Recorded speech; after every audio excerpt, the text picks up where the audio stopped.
Hello dear students, welcome to our YouTube channel Career Planet. Myself Shelly ma'am and we are studying our chapter Atomic Structure. So students, today's topic is photoelectric effect. बहुत important topic है photo electric effect, जिसे आप अपनी daily life से connect कर सकते हैं। अब डेली लाइफ में ऐसा क्या देखते हैं जो फोटो इलेक्ट्रिक इफेक्ट पे बेस्ड होता है।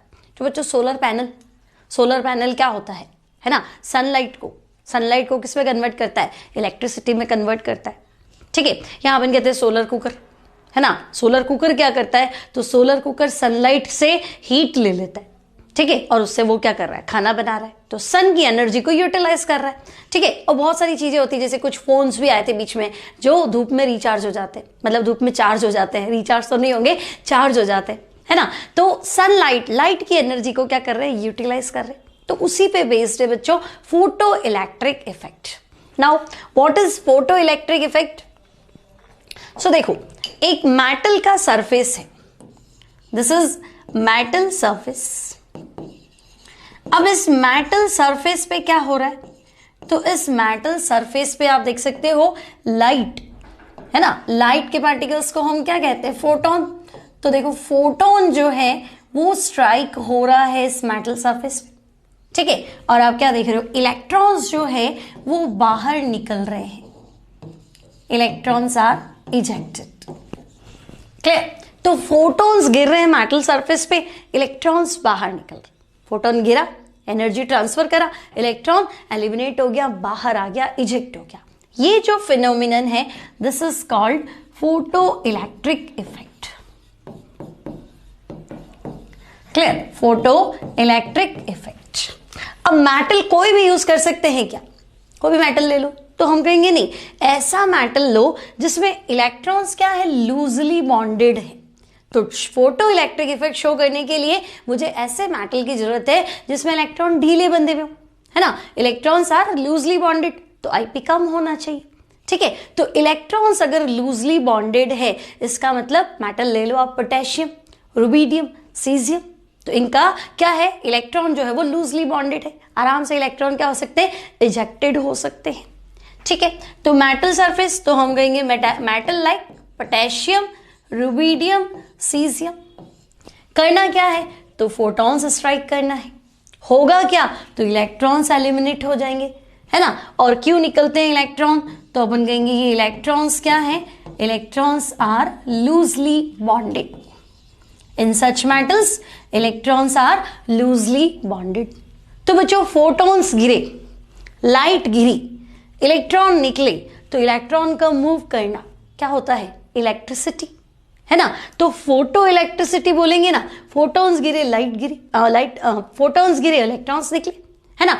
टाइम लैग नहीं होता है, ऐसे नहीं कि फोटोन गिरा, एनर्जी ट्रांसफर करा, फिर वो इस एनर्जी को एक्सेप्ट करेगा, फिर वो बाहर निकलेगा, इतना टाइम नहीं होता है ना। ये गिरेगा, ये निकलेगा, there is no time lag between falling photon and ejecting electron. बीच में गैप नहीं होता है, टाइम लैग नहीं होता है ना। जैसे पिन चुभती है और एकदम से हम हाथ हटा देते हैं, तो एक्चुअल प्रोसेस क्या है कि पहले पिन चुभेगी, फिर वहां से न्यूरॉन्स के थ्रू सिग्नल कहाँ जाएंगे, ब्रेन को जाएंगे, फिर ब्रेन ऑर्डर करेगा क्या, भाई हाथ हटाओ, पिन चुभ रहा है ना। लेकिन इतना टाइम थोड़ा ना होता है, ठीक है। तो सारा प्रोसेस क्या है, बहुत फास्ट है। वैसे के वैसे प्रोसेस क्या है बच्चों, बहुत फास्ट है ना। देखो एक और पिक्चर से समझते। तो देखो ये आपका एक प्रॉपर कोई भी एक एलिमेंट ले लिया हमने, जिसमें बीच में तो हमने दिखाया प्रोटॉन और ये इलेक्ट्रॉन, ठीक है। अब ये आया बच्चों, देखो फोटोन। फोटोन क्या करेगा, जो भी इलेक्ट्रॉन सबसे पहले मिला इसको उससे टकराएगा, है ना। टकरा के देखो, अब ये जितना इलेक्ट्रॉन बाहर होगा उतना रिमूवल क्या होगा, इजी होगा, है ना। क्योंकि न्यूक्लियस से जितने डिस्टेंस पे रहोगे अट्रैक्शन क्या है, कम है, अट्रैक्शन कम है, तो रिमूवल क्या है, इजी, ठीक है। तो ये फोटोन आएगा और जो भी इसको वैलेंस शेल में मिल जाएगा, है ना, और नहीं मिला तो एक अंदर चला गया यहाँ पे, ठीक है। और यहां से ये इस इलेक्ट्रॉन को क्या करेगा, बाहर निकाल देगा। So this is photo electric effect. Picture में आपको दिख रहा है, फोटोन आया, है ना, अपनी एनर्जी लेके, एनर्जी ट्रांसफर किया किसको, इलेक्ट्रॉन को, और ये इलेक्ट्रॉन जो इजेक्ट हुआ है that is photo electron. Electricity जो प्रोड्यूस हुई है that is photo electricity. Clear. अब ये परफॉर्मेंस किसका है, एक्सप्लेनेशन किसका है? तो बच्चों सबसे पहले फोटो इलेक्ट्रिक इफेक्ट की जो इंक्वायरी है, इंक्वायरी नहीं कह सकते, जानकारी जो है, इंफॉर्मेशन जो है, that was given by hertz. Clear? लेकिन एक्सपेरिमेंट जो पूरा एक्सप्लेन करा, सेटअप करा, दैट वाज बाय आइंस्टाइन। तो दोनों नाम आपको फोटो इलेक्ट्रिक इफेक्ट से कनेक्टेड मिलेंगे। ठीक है, तो आज का हमारा टॉपिक है बच्चों फोटो इलेक्ट्रिक इफेक्ट।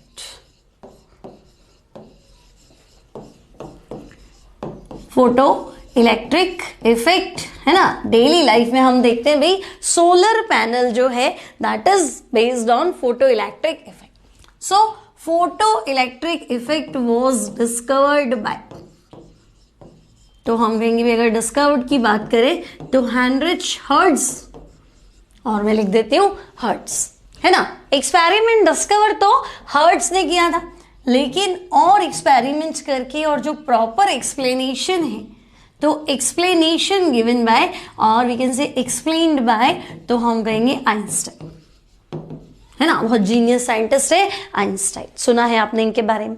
ठीक है, now what is photo electric effect?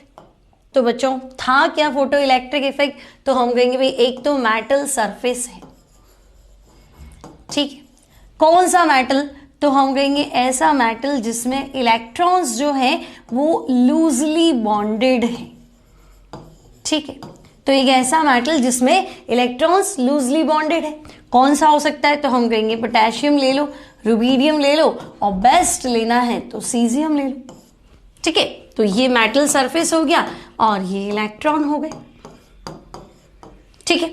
अब करना क्या है? तो बच्चों अब हमें इस पे गिराना है क्या? फोटॉन्स, लाइट, है ना। तो फोटॉन्स गिरा देते हैं हम, ये आए फोटॉन, ठीक है।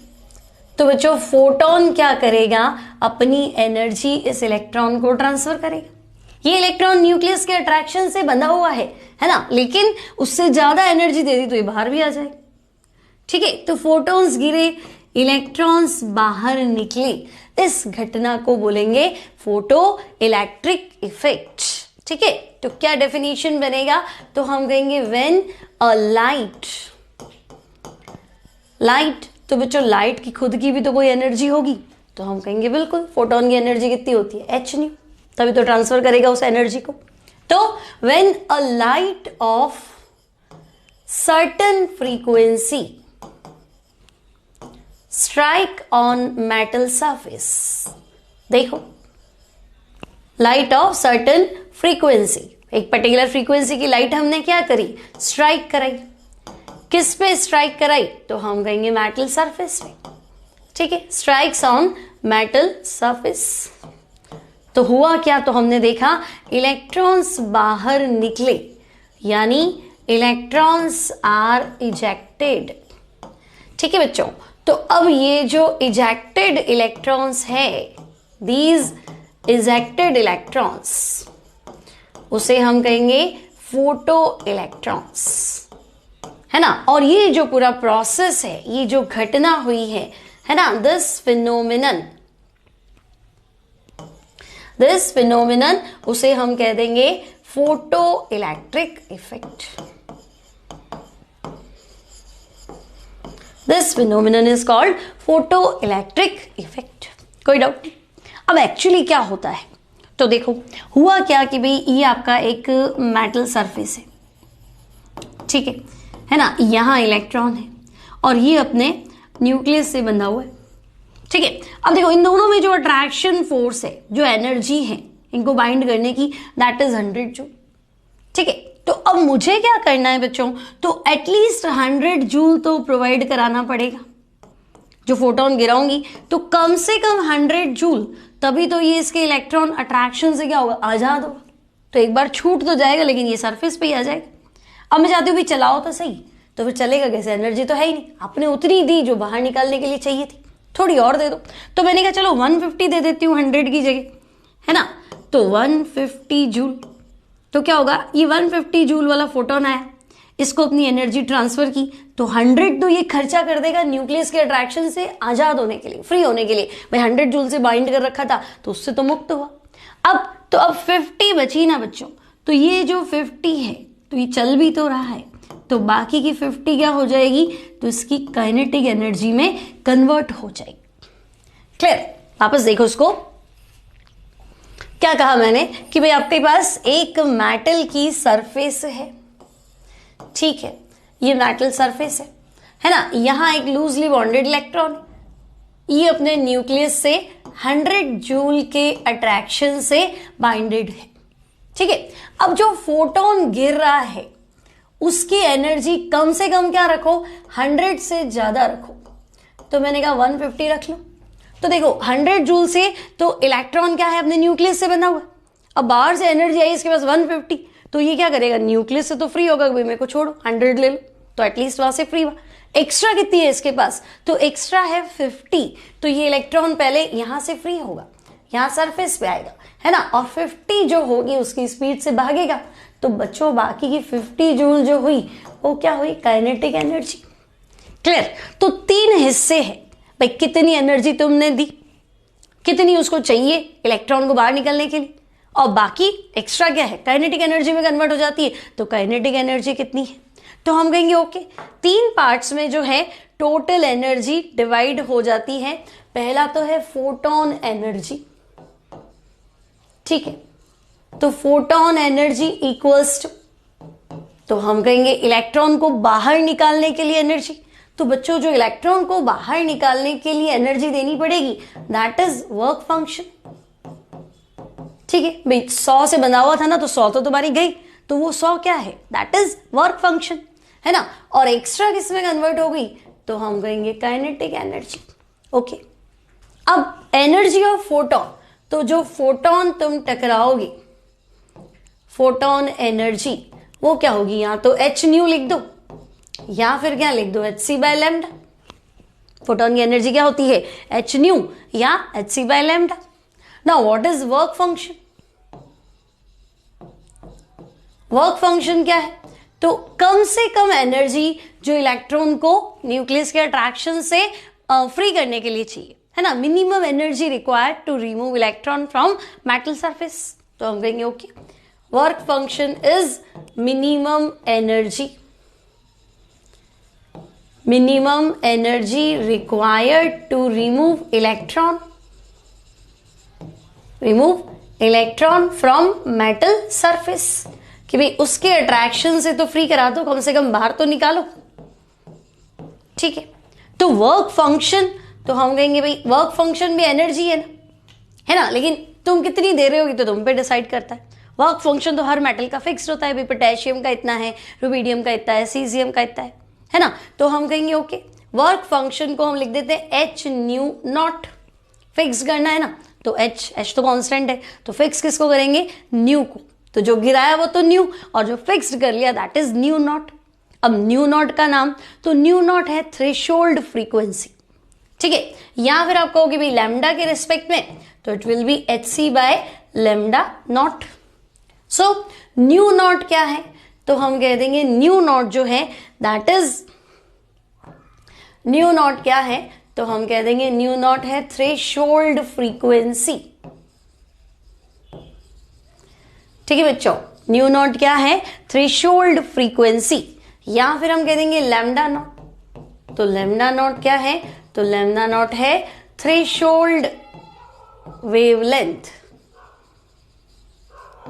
थ्रेशोल्ड फ्रीक्वेंसी या थ्रेशोल्ड वेवलेंथ, ठीक है। तो बच्चों जो गिवन है दैट इज एच न्यू या एच सी बाय लैम्डा, ठीक है, और जरूरत कितने की है, तो हम कहेंगे जरूरत तो है ये एच न्यू नॉट या H C by lambda naught, ठीक है, और एक्स्ट्रा किस में कन्वर्ट हो जाएगी, काइनेटिक एनर्जी, तो काइनेटिक एनर्जी क्या है, हाफ mv स्क्वायर। क्लियर? तो अब हमारे पास जो कॉन्सेप्ट है दैट इज फोटोन एनर्जी, भाई जो फोटोन टकराया उसकी एनर्जी 2 में बढ़ गई, किसमें, तो हम कहेंगे work function plus kinetic energy. Now photon energy है एच न्यू, वर्क फंक्शन हो गया एच न्यू नॉट, और काइनेटिक एनर्जी हो गई हाफ mv स्क्वायर, ठीक है, या फिर आप ऐसे भी लिख सकते हैं फोटोन एनर्जी है hc by lambda, work function है hc बाय लैम्डा नॉट, और काइनेटिक एनर्जी हो गई हाफ mv²। ठीक है, कोई डाउट नहीं। तो देखो h nu equals to h nu naught plus half mv²। Now half mv² क्या हो जाएगा, तो half mv² equals to h nu minus h nu naught. ठीक है, तो आप ऐसे भी लिख सकते हैं half mv² equals to h common ले लो, न्यू माइनस न्यू नॉट। ठीक है, तो फॉर्मूला एक ही रहेगा, photon energy equals to work function plus kinetic energy. अब आप चेक कर लो फोटोन एनर्जी किस में दी हुई है, फ्रीक्वेंसी के रिस्पेक्ट में या वेवलेंथ के रिस्पेक्ट में, उससे आप फोटोन की एनर्जी फाइंड करो, और होगी क्या, तो वर्क फंक्शन और काइनेटिक एनर्जी का सम। तो चेक करो बच्चों, समझ में आ गया आपको कि फोटोन एनर्जी दो पार्ट्स में डिवाइड हो जाती है। ठीक है, अब थोड़ा और डिटेल में पढ़ते हैं इसको।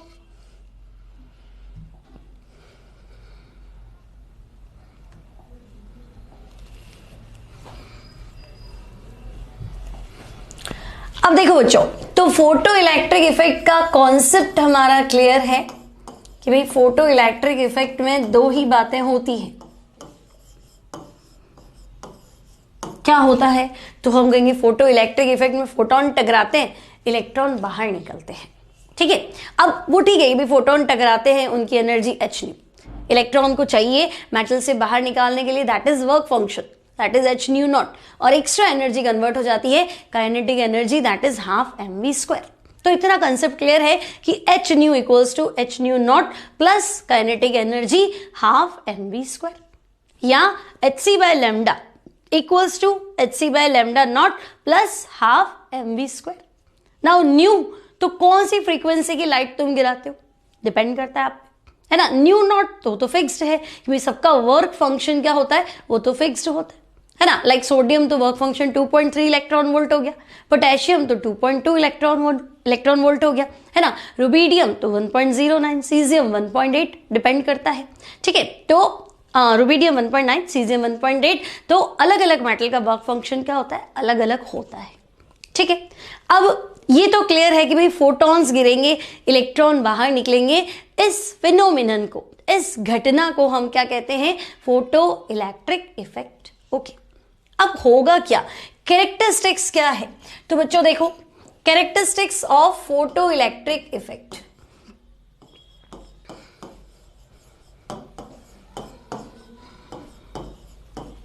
तो मैंने तुम्हें क्या बताया था कि जैसे ही फोटोन गिरेंगे इलेक्ट्रॉन बाहर निकल जाएंगे, टाइम लैग नहीं है। ओके, तो इंस्टेंट प्रोसेस है ना, तो टाइम लैग नहीं है। तो पहला पॉइंट हम लिखेंगे, there is no time lag, there is no time lag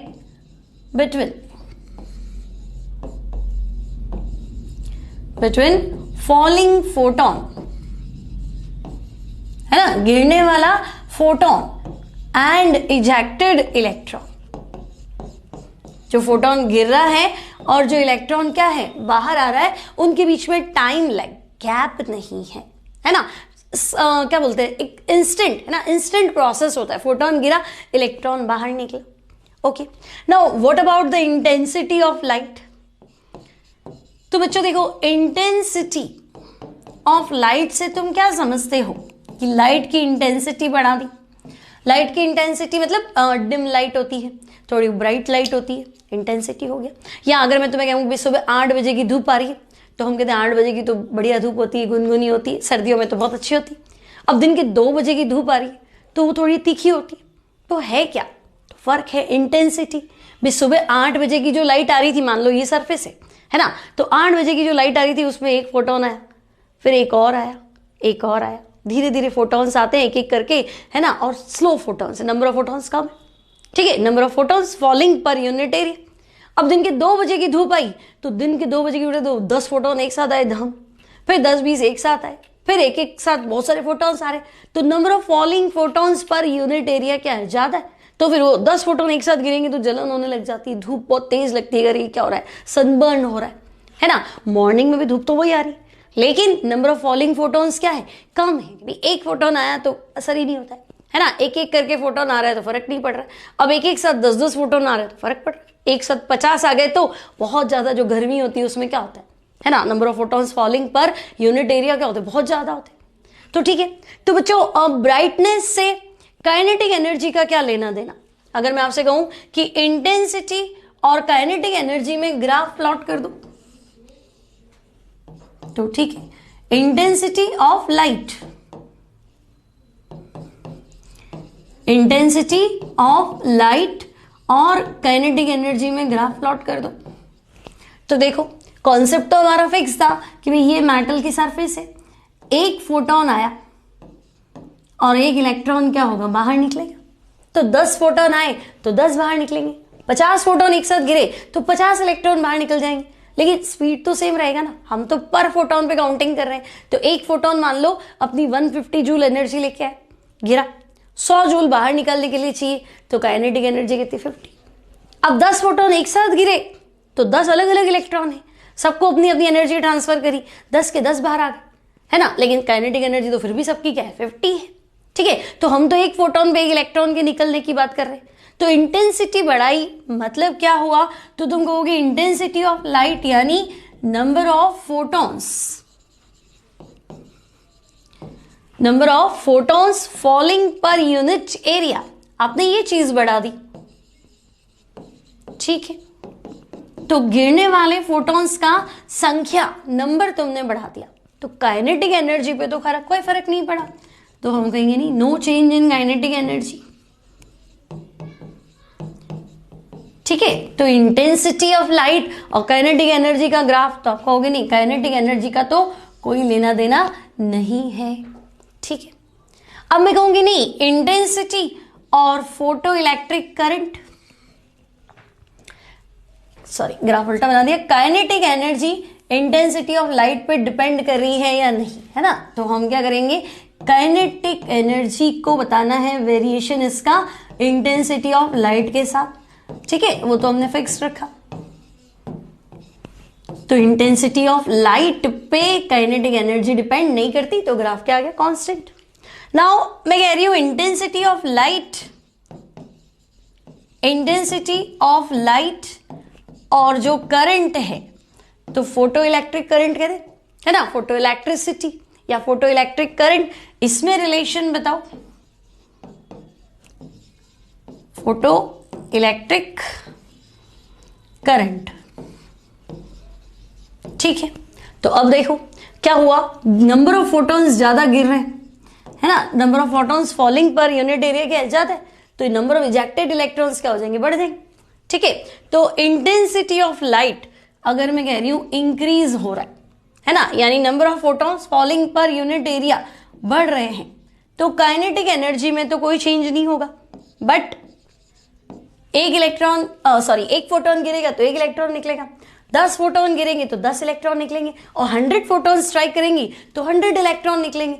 तो पर यूनिट क्या बोलते हैं, per unit time flow of electron क्या होता है, करंट। तो ज्यादा इलेक्ट्रॉन आएंगे तो करंट ज्यादा होगा, तो इंटेंसिटी बढ़ाएंगे तो करंट तेज आएगा, तो ग्राफ क्या होगी, डायरेक्टली प्रोपोर्शनल। तो आप बताएंगे काइनेटिक एनर्जी में कोई चेंज नहीं है, but photoelectric current, current तेज आएगा, तो हम लिख सकते हैं फोटो इलेक्ट्रिक करंट क्या हो जाएगा, इंक्रीज हो जाएगा। तो बच्चों ये रिलेशन है काइनेटिक एनर्जी और इंटेंसिटी ऑफ लाइट में, फोटो इलेक्ट्रिक करंट और इंटेंसिटी ऑफ लाइट के अंदर। Now kinetic energy of frequency में ग्राफ बनाना है। ठीक है, काइनेटिक एनर्जी और फ्रीक्वेंसी में ग्राफ प्लॉट करना है।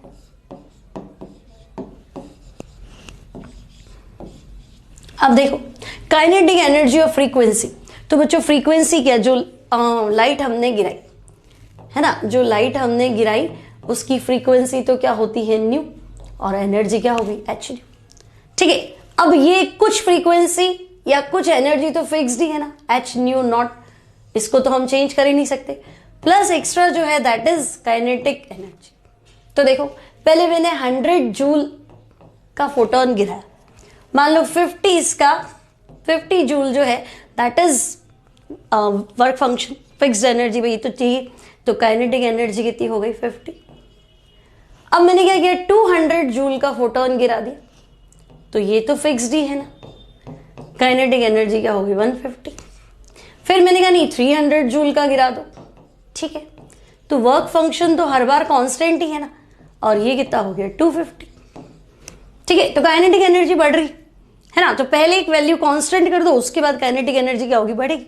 तो फ्रीक्वेंसी बढ़ने के साथ साथ काइनेटिक एनर्जी बढ़ती है, लेकिन एक पर्टिकुलर फ्रीक्वेंसी तो हमें चाहिए ना। मान लो ये यहाँ पे जो वैल्यू है दैट इज न्यू नॉट, है ना, ये जो वैल्यू है ये मैंने ले ली न्यू नॉट, ठीक है, तो यहां तक तो कांस्टेंट, इसके बाद तुम बढ़ा दो, ठीक है, तो ये बढ़ गया। अब मान लो अलग अलग मेटल है तुम्हारे पास, जैसे मान लो रुबिडियम भी है, सीजियम भी है, ओके, है ना, पोटेशियम भी ले लो, सोडियम भी ले लो।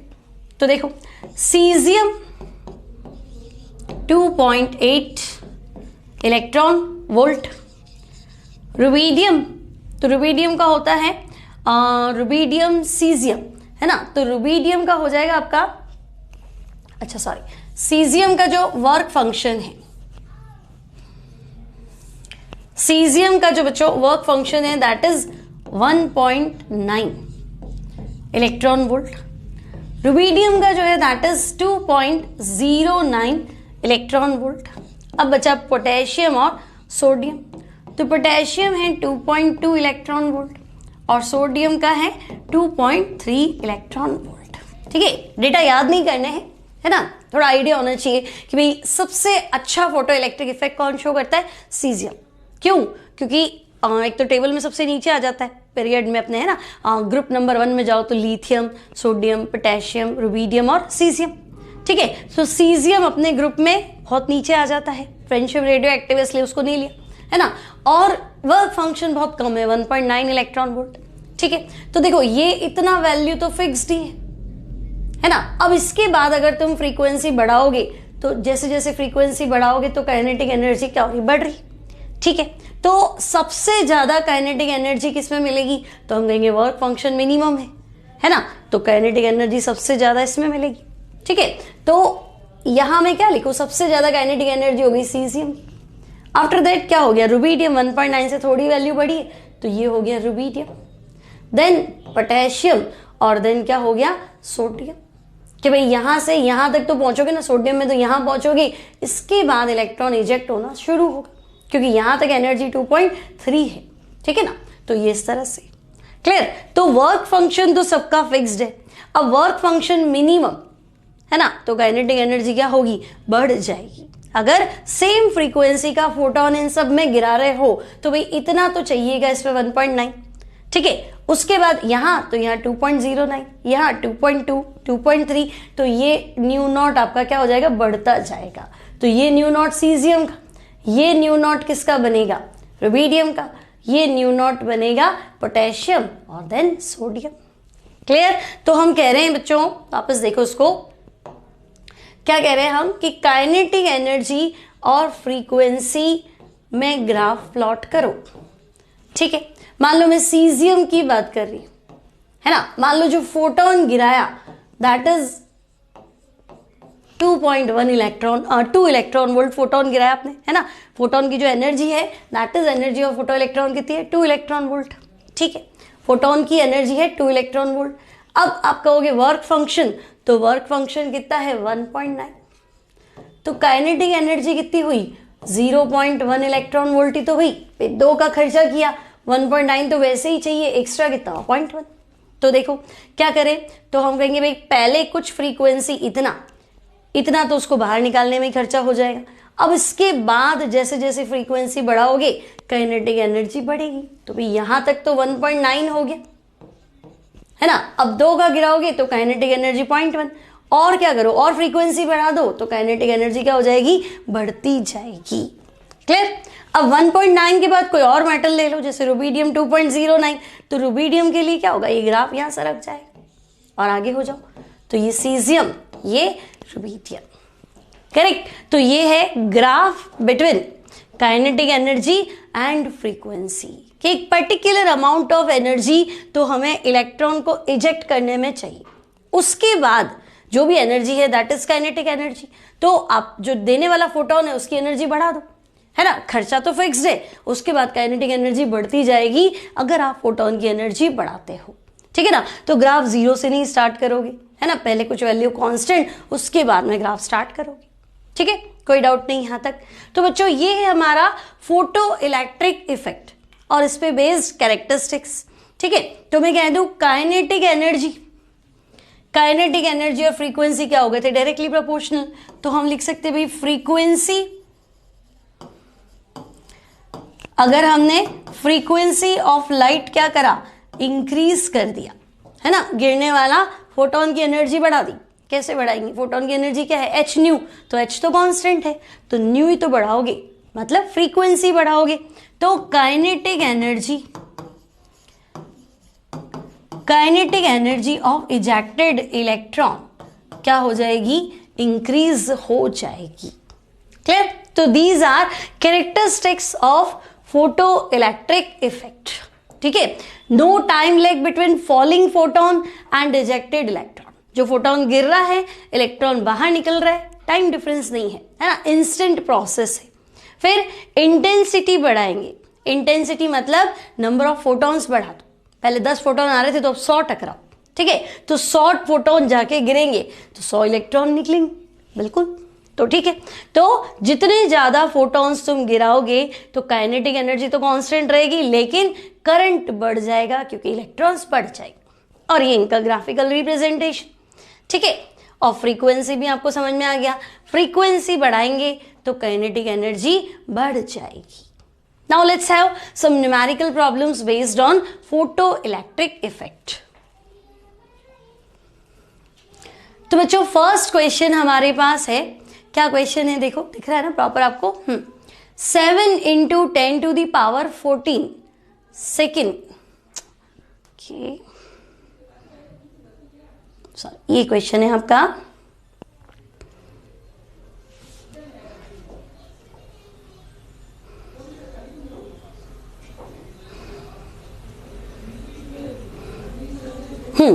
तो क्वेश्चन है बच्चों, the threshold frequency for a metal. तो थ्रेशोल्ड फ्रीक्वेंसी मतलब समझ गए आप, थ्रेशोल्ड फ्रीक्वेंसी यानी न्यू नॉट।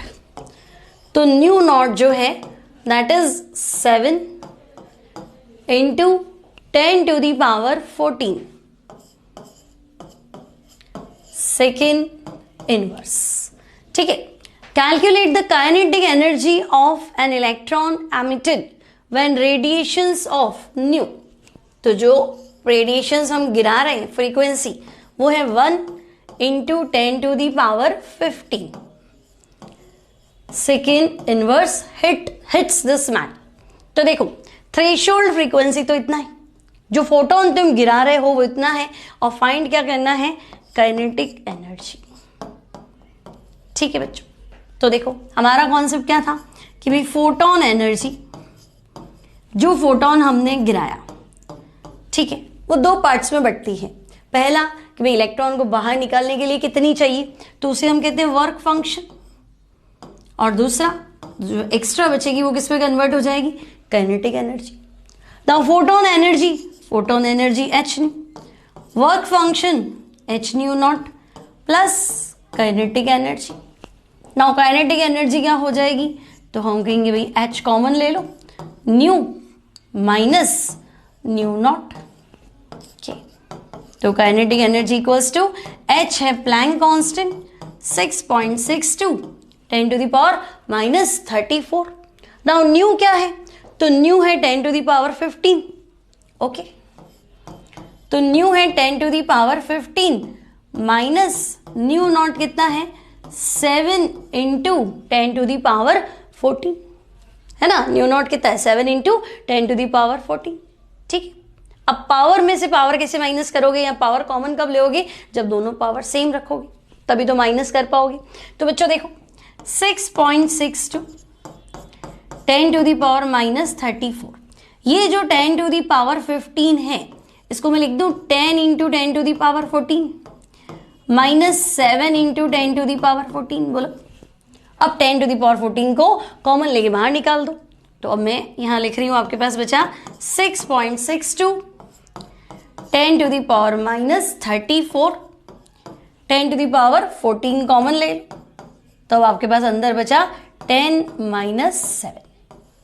ठीक है, तो अब आपके पास आंसर आ गया 6.62 10⁻−34 प्लस का 14 और 10-7 है ना, 10-7 यानी कि 3। तो अब इसको मल्टीप्लाई कर लो, 6.6 और 3 को मल्टीप्लाई करते कितना आता है 19.85। ठीक है, और 34 में से 14 कम कर दो तो आपके पास बच जाएगा 10⁻−20 जूल। चेक करो, आपको फोटोन का एनर्जी दिया हुआ है बच्चों, है ना, फोटोन की फ्रीक्वेंसी दी हुई है यानी फोटोन की एनर्जी दी हुई है h न्यू, फिर थ्रेशोल्ड फ्रीक्वेंसी भी दी हुई है न्यू नॉट, और आपको क्या करना है काइनेटिक एनर्जी फाइंड करनी है। ठीक है, तो काइनेटिक एनर्जी आ गई आपके पास कितना 19.85 इंटू 10⁻−20। अब चलते हैं नेक्स्ट प्रॉब्लम की ओर। तो देखो बच्चों, नेक्स्ट प्रॉब्लम है threshold frequency of potassium is 5 into 10⁻14 second inverse. तो थ्रेशोल्ड फ्रीक्वेंसी न्यू नॉट ले ले, 5 इंटू 10⁻14 सेकेंड इनवर्स। ठीक है, अ लाइट ऑफ फ्रीक्वेंसी कितना है 1.6 into 10⁻15 strikes on the metal surface. तो भाई जो लाइट टकराई उसकी फ्रीक्वेंसी है 1.6 into 10⁻15 second inverse. Calculate the kinetic energy of ejected electron. तो बच्चों सेम क्वेश्चन ही है, बिल्कुल सिंपल।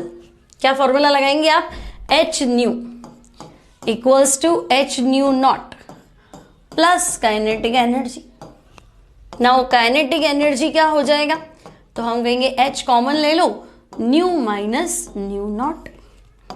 तो काइनेटिक एनर्जी हो जाएगा h की वैल्यू पुट कर दो 6.62 10⁻−34। न्यू फ्रीक्वेंसी कितनी है देखो 1.6 इंटू 10⁻15 और यहां कितना है 10⁻14, तो 10 में इधर डाल देती हूँ है ना, तो ये हो गया 16 इंटू 10⁻14 माइनस 5 इंटू 10⁻14। ठीक है, पावर सेम रखोगे तभी माइनस होगा और पावर कॉमन करके बाहर निकाल दो। तो देखो 6.62 10⁻−34 10⁻14 कॉमन ले लेते हैं बाहर, तो 16-5 यानी आपके पास आ गया 16-5 कितना हो गया 11।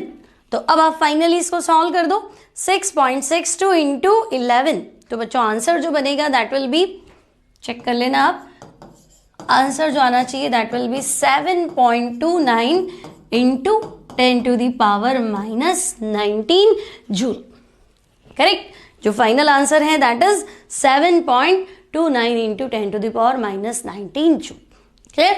तो अब सारे क्वेश्चंस आप क्या करेंगे, क्वेश्चन पढ़ेंगे, वीडियो पॉज करेंगे, अपने आप सॉल्व करेंगे। ठीक है, फिर 10-20 सेकंड 30 सेकंड आगे करके देख लो, आंसर मैच कर, आ गया तो ठीक है, नहीं आया तो पूरा सॉल्यूशन देखो। ठीक है, तो अब आगे चलते हैं नेक्स्ट प्रॉब्लम की ओर। तो नेक्स्ट क्वेश्चन है बच्चों, uh radiation of frequency 5.2 into 10⁻14 second inverse. तो देखो जो रेडिएशन गिराया है यानी nu that is 5.2 into 10⁻14 second inverse. ठीक है, produces photo electric effect, okay, and ejects electron with kinetic energy. तो अब जो इलेक्ट्रॉन इजेक्ट हुए हैं उसकी काइनेटिक एनर्जी है 1.3 into 10⁻−20 joule. Calculate the threshold frequency, new not है बच्चों ये। ठीक है, तो थ्रेशोल्ड फ्रीक्वेंसी यानी न्यू नॉट कैलकुलेट करना है। अभी भी सिंपल क्वेश्चन है बच्चों, क्या बनेगा? Photon energy equals to work function plus kinetic energy. ठीक है, अब फोटोन एनर्जी कितनी है तो हम कहेंगे फोटोन एनर्जी, अच्छा इसको और सॉल्व कर लेते हैं, h nu minus nu naught equals to kinetic energy. ठीक है, अब न्यू कितना है? न्यू है 5.2 इंटू 10 टू दी पावर 40। ठीक है, माइनस न्यू नॉट है ना, एच को यहां नीचे ले जाएंगे हम, तो देखो काइनेटिक एनर्जी है 1.3 into 10 to the power minus 20 divided by 6.62 10 to the power minus 34। ठीक है, अब क्या करें? तो 20 और 34 को कैंसिल कर देते हैं, तो बचा कितना? 10 to the power minus 14। Okay, ठीक है बच्चों, तो अब हमारे पास जो आंसर आया दैट इज 5.2 इंटू कितना है? 10 टू दी पावर 14, तो 5.2 into 10 to the power 14 minus nu naught equals to है हमारे पास 1.3 into 10 to the power 14 divided by 6.62। जब तक जरूरत नहीं है ना तब तक सॉल्व मत करो, है ना, ऐसे ही रहने दो। ठीक है, पावर सेम आ गई, चलो टेंशन ही खत्म आपका। तो न्यू नॉट उधर ले जाओ, प्लस का हो जाएगा, तो अब आपकी वैल्यू है 5.2 into 10 to the power 14 minus 1.3 upon 6.62 into 10 to the power 14 equals to nu naught. ठीक है, अब 10 टू दी पावर 14 को कॉमन लेके सॉल्व कर लोगे, फाइनल आंसर आपके पास आ ही जाएगा। तो 5.2 minus this equals to nu naught. ठीक है बच्चों, तो अब यहां से तुम्हें क्या करनी है? न्यू नॉट की वैल्यू फाइंड करनी है।